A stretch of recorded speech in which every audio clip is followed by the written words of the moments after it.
मेरे माई बाप सच बतावे, भारत के इतिहास में काऊ पादरी इतना एक्सपोज नहीं भया और 40 करोड़ लोग बागेश्वर धाम के साथ हुए। क्योंकि सच कह रहे हैं, हम कोई महिमा गाने के लिए बात नहीं कह रहे। हम ना चमत्कारी हैं, ना हम कोई ईश्वर है, ना हम कोई आपसे प्रमाण पत्र चाहते कि हमारे पास शक्ति है। हम सिर्फ इतना कहते, हमें बालाजी ने जो दिया वो है, लेकिन हम सनातनी हैं। जो है वो तो है। और फिर कहते हैं, किसी को भी लगता हो भगवान नहीं होते, दिव्य शक्तियां नहीं होती, तो welcome to you Bageshwar Dham दरबार। आप आओ, स्वागत है। और फिर कहते, बागेश्वर धाम पर दरबार पुनः लगना है। और जो जो उंगली उठाए थे, जहां से कथा शुरू हुई वहीं विराम करना पड़ेगा, क्योंकि पहली दिन की कथा चुनौती से शुरू हुई थी। हमें पूरा याद रहता है, एक एक वाक्य चुनौती से शुरू हुई थी।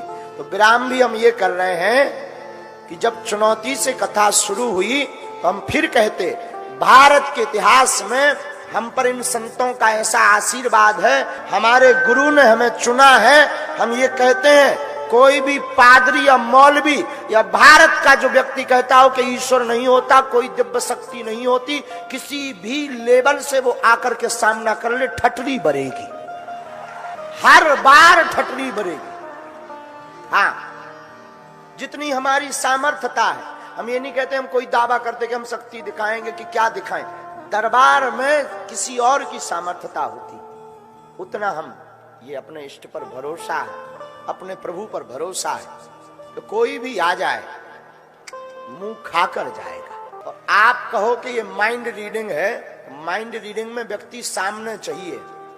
माइंड रीडिंग में व्यक्ति को कहते, आंखें बंद करो, किलू लाओ, अपने मित्र का नाम याद करो। माइंड रीडिंग में नेत्र बंद करो।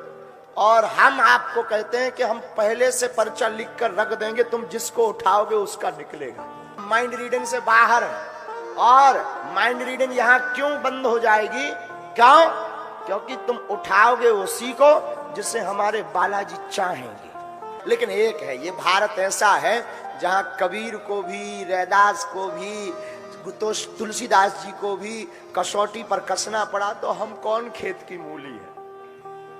और भारत अद्भुत देश है, यहाँ दीवाल की लिखावट पर मना करने के लिए भी दीवाल पर लिखना पड़ता है कि यहाँ लिखना मना है।